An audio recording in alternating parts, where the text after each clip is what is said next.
கிறிஸ்துக்குள் பிரியமான சகோதர சகோதரிகளே, உங்கள் யாவரையும் ஆண்டவராகிய இயேசு கிறிஸ்துவின் இன்ப நாமத்தினாலே வாழ்த்தி ஆசீர்வதிக்கிறேன்.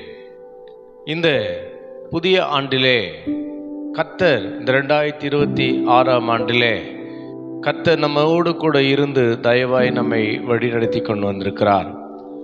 இந்த ஆண்டின் வாக்குத்தத்த வசனத்தை இன்றைக்கு நாம் தியானித்து இந்த வாக்குத்தத்தங்களை கர்த்தரிடத்திலிருந்து நாம் பெற்றுக்கொள்வோம். கர்த்தர் நம்மை வழிநடத்துவாராக.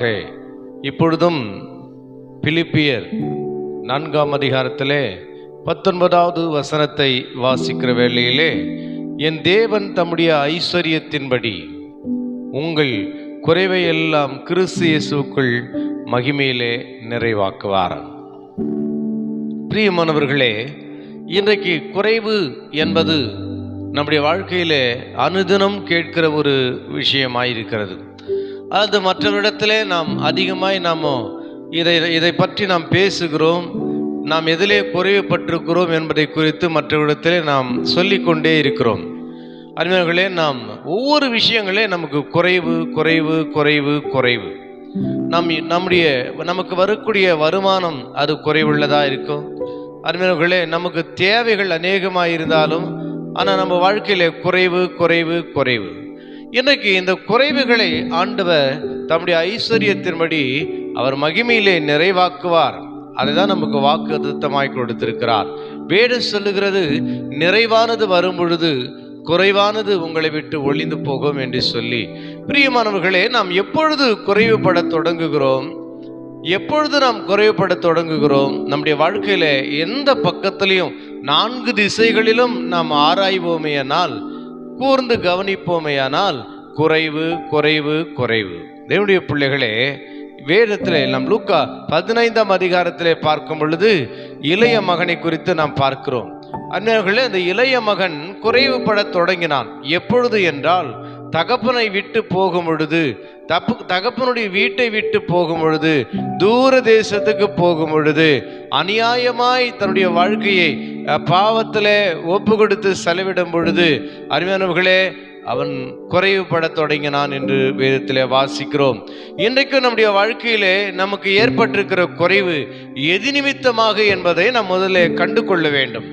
வேதம் சொல்லுகிறது, அவனுக்கு புத்தி தெளிந்த பிறகு அப்போதான் தெரியுது நம்ம வாழ்க்கையில ஏன் இந்த குறைவு நமக்கு ஆண்டவர் அனுமதிச்சார். நம்முடைய தகப்பன் வீட்டை விட்டு வந்ததினாலே, துன்மார்க்கமாய் ஜீவனம் பண்ணதினாலே, பாவத்துக்கு சிற்றின்பத்துக்கும் நாம் அடிமையாகப்பட்டதினாலே இன்றைக்கு இந்த குறைவை நாம் அனுபவித்து கொண்டிருக்கிறோம். பன்றி இல்லையா தின்னுகிற தவிட்டை தின்று தன் வயிற்றை நிரப்ப ஆசையாயிருந்தான், ஆனால் அதுவும் அவனுக்கு கிடைக்கவில்லை என்று சொல்லி நாம் பார்க்கிறோம். தேவனுடைய பிள்ளைகளே, இன்றைக்கு நம்முடைய வாழ்க்கையிலே குறைவை ஆண்டவர் அனுமதிக்கிறார் என்ன, அதுக்கு ஏதோ ஒரு காரணம். அந்த காரணத்தை மாத்திரம் நாம் புரிந்து கொண்டோம்னால், அந்த காரணத்தை புரிந்து கொள்ளுக அந்த புரிதல், அந்த அறிவு, அந்த புத்தி நமக்கு கிடைக்கும் பொழுது நிச்சயமாகவே நம்முடைய குறைவுகளிலிருந்து நாம் விடுதலை பெறலாம். அங்கே அந்த இளைய மகனை குறித்து பார்க்கும் பொழுது அவன் குறைவுபட தொடங்கினான், ஆனால் அவனுக்கு புத்தி தெளிந்து விட்டது. அவன் புத்தி தெளிந்த போது, தகப்பன் வீட்டுக்கு நேராய் வந்த போது அவன் குறைகள் எல்லாம் அகற்றப்பட்டது. தேவனுடைய பிள்ளைகளே, இன்றைக்கும் கூட எந்த காரியத்தில் நீங்கள் குறைவா இருக்கிறீங்க, எந்த காரியங்கள் உங்கள் வாழ்க்கையில குறைவை கொண்டு வருகிறது என்பதை நீங்கள் ஆராய்ந்து பாருங்க. உங்க குறைவை இந்த புது வருஷத்துல ஆண்டவர் கிறிஸ்து இயேசுவின் மகிமையுள்ள நாமத்தினாலே அவர் தம்முடைய ஐஸ்வரியத்தின்படியாக நிறைவாக்க போகிறார். பிரியமானவர்களே, நிறைவாக்க போகிறார்.